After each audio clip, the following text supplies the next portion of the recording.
여러분 안녕하십니까, 정관용입니다.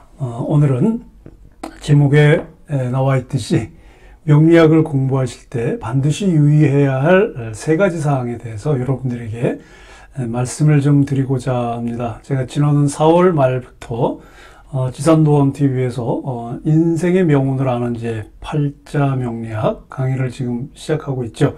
18강까지 지금 나갔습니다. 격국 체계 8개의 격국에 대해서 하나씩 동영상을 지금 강의 동영상을 올리고 있는데요. 종종 문의를 합니다. 어떻게 하면 명리학을 조금 쉽게 배울 수 있을까요? 그 얘기는 명리학을 공부하다 보니까 조금 어려운 면이 좀 있다라는 이제 그런 의미인데, 사실 모든 공부라는 게 그렇죠. 모든 공부는 왕도가 없는 거거든요. 공부를 잘하는 방법, 비결이 있지만 사실 그건 자기가 스스로 터득하는 수밖에 없거든요. 공부라는 거는 일단 내가 공부하고 맞아야 되고, 그리고 그 공부를 어떤 공부든 그 공부를 할 때 그것이 나에게 반드시 필요하다고 생각되면 길이 보이는 거거든요. 어떤 공부든지 어렵다고 느껴질 때는 그게 나하고 잘 안 맞거나 아니면 내가 그 공부를 하면서 다른 쪽에 길을 두고 있거나 할 때는 그 공부가 어려울 수밖에 없습니다. 이 명리학이라는 학문이 우리나라에 들어온 지 얼마 되지 않습니다. 기록에 의하면 이제 일제강점기 때 들어와서 한 60년도 이후부터 조금씩 이제 명리학이 알려지기 시작하고 80년 이후부터는 이제 책도 꽤 많이 나오고, 그 전에도 이제 명리학에 관한 책들도 나왔습니다만은 지금 시중에 이 명리학에 관한 굉장히 많은 책들이 나와 있고, 또 명리를 보는 분들이 굉장히 많이 늘어났죠. 그래서 꼭 철학관을 차리거나 직업적으로 사주를 보고 풀어주는 일을 하지 않더라도 내 운을 내가 알고 싶어 해서, 또는 내 주변 사람들에게 이제 그런 걸 알고자 그 명리를 공부하시는 분들도 있습니다. 또 명리하시는 분들이 대부분 또 풍수도 하고, 그리고 주역을 하시는 분들은 거의 다 명리를 하세요. 명리가 이제 주역에서 그 파생되어져 나온 하나의 학문 흐름이기 때문에 거의 이제 같이 간다고 보겠죠. 근데 제가 그 명리학 강의 때도 말씀드렸지만, 이 명리학은 점을 보는 것은 아닙니다. 이 명리라고 하는 것은 인간이 태어난 그 해, 그 다음에 달, 일, 시간을 놓고 이 사주라고 하죠. 그 사주에서 나타나는 명의 형국을 분석해서 해석하는 거지, 언제는 뭐가 일어나고, 이거는 그 명리학에서 하는 건 아닙니다. 물론 이제 명리학이 중원에서 발전하기 시작할 때는 몰락한 이제 식자들이 이제 생계를 위해서 이제 점을 보는 방법으로 명리학을 점점 개발을 하긴 했지만, 실제로 명리학이라고 하는 학문 자체가 점을 보는 것은 아닙니다.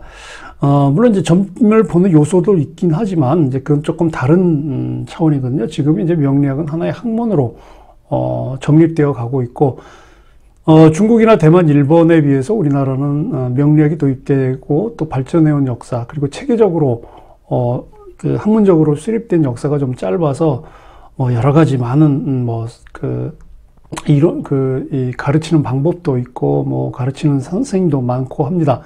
이제 그러다 보니까 내가 누구한테 가서 무엇을 어떻게 배워야 할지가 사실 굉장히 큰 고민이 되죠. 그래서 혹시 이제 명리학에 관심이 있거나 명리학을 배우시려고 하는 분들, 또 지금 명리학을 공부하고자 하시는 분들, 또 공부하고 하시는 분들께 반드시 꼭 유의해야 될 세 가지를 말씀을 드리려고 합니다. 첫째는요, 명리학을 배우려고 하실 때 이제 먼저 배운 선생님에게 이제 갈 거 아닙니까? 어떤 선생님을 찾아서 그 명리학을 배우게 되는데, 그 명리를 배울 그 선생님을 선정을 할 때 이런 선생님은 조심해야 된다. 자기가 굉장히 대단한 이론을 발견했다.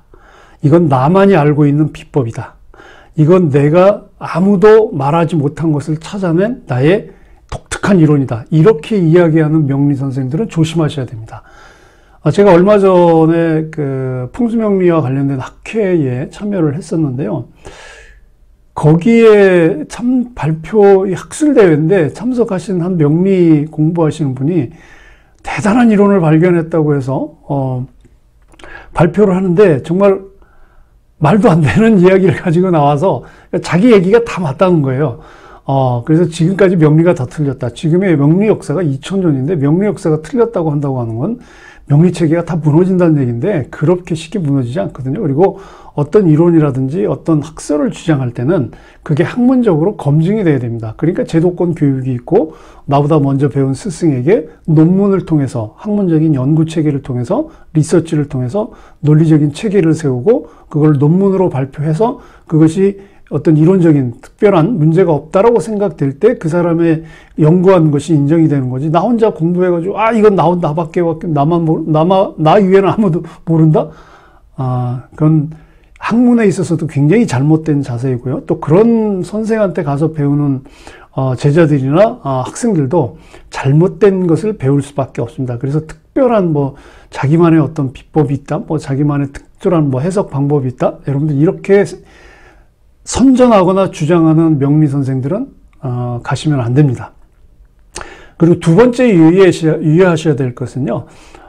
명리를 공부하실 때 또는 어디 가서 명리를 배울 때 여러분들 반드시 교재가 있어야 됩니다. 요즘 책이 굉장히 많이 나와 있는데 제가 책들을 이제 시중에 나와 있는 명리 책들을 보면 대부분 이 사주 분석에 관한 거예요. 사례 놓고서 죽은 사람 사례 이미 죽었는데 그 사람이 한 얘기 풀어놓으면 다 맞죠.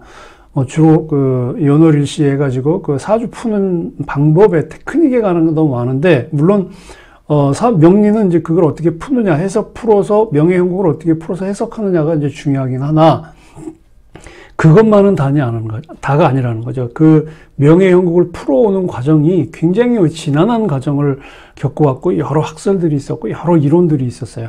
그래서 거기에 관련된 고전들도 많이 있고 그래서 그런 것들을 섭렵하고 그런 것들을 정리해 놓은 그런 어떤 검증된 교과서를 가지고 공부를 하셔야 됩니다. 내가 이 책을 썼는데 이 책을 가지고 하면 명리의 도사가 된다.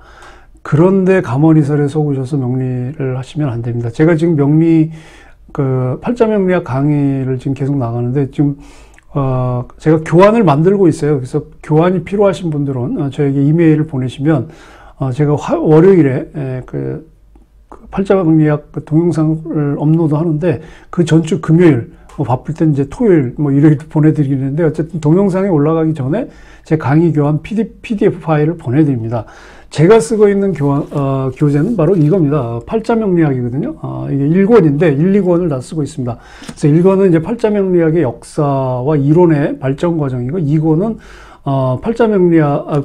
명리학의 그 고전들, 명리학원, 적천수, 공통보감, 자평진전 등에 관한 내용이 이제 요약돼서 나와 있어서, 격국체계가 끝나면 이제 고전을 가지고 제가 또 다시 이제 강의를 계속 이어갈 텐데요.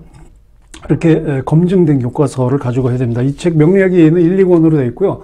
루즈지라고 하는 중국인 그 명리학자가 쓴 거고요. 그리고 공주대학교 동양학과의 김현재 교수님께서 이제 번역을 한 책입니다. 1권이 거의 600페이지에 가니까 1, 2권 하면 1200페이지니까 상당히 많죠. 그래서 이 내용을 다 할 수 없어서 핵심적인 내용들만 제가 추려서 여러분들에게 강의로 올리고 있습니다.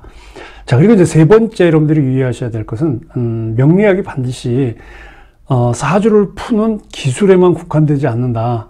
말씀드렸잖아요. 그래서 세 번째 여러분들이 유의하셔야 될 것은 명리학을 공부하면서 인문학적 소양을 넓혀야 된다. 즉, 인문학이라고 하면 이제, 역사, 문학, 철학, 이 명리학이 발전해오는 과정 속에서 함께 그 축을 이루었던 인문학도 같이 공부하시는 것이 여러분 좋습니다. 특히 명리학의 역사를 보면 이제 중국의 철학도 나오고 우리나라에 그 굉장히 많은 영향을 줬잖아요. 특히 이제 조선의 성리학은 중국의 송나라의 그 신유학으로서 이제 성리학이 나오게 된 흐름과 끊을 수가 없습니다. 그리고 주역도 마찬가지고요. 주역은 중국 것이라고 우리가 보통 생각하고 하지만 중국이라고 볼 수도 없는 것이 그 당시에는 중국이라는 나라가 없었고요. 주역이 이루어지긴 그때는 이제 중원이었고, 그때는 이제 동아시아 전역이 거의 여러 문화로, 이렇게 융성되어 있었기 때문에, 이 주역은 우리 동아시아,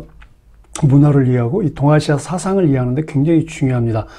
이렇게 해서 이제 그 명리학을 공부하실 분들 같으면 이제 주역도 같이 공부하시는 것이 좋다. 그래서 너무, 지나치게, 점술에만 의존하는 건 바라지 가지 않다. 그래서 명리학을 공부하실 분들은 이런 어떤 학문적인 인문학적 소양을 조금 넓힘으로써 남들이 알지 못하는 그런 어떤 그 학문을 통해서 좀 더 넓은 세상을 보는 게 좋거든요.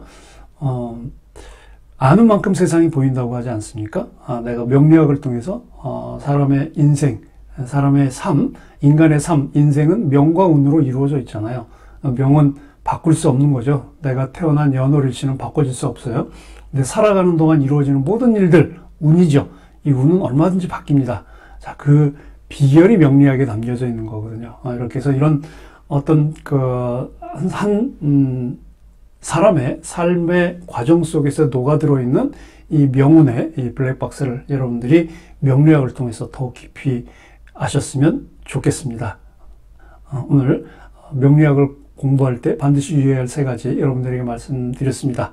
명리학을 공부하시려고 하는 분들, 또 공부하시는 분들에게 참고가 되셨으면 좋겠습니다. 감사합니다.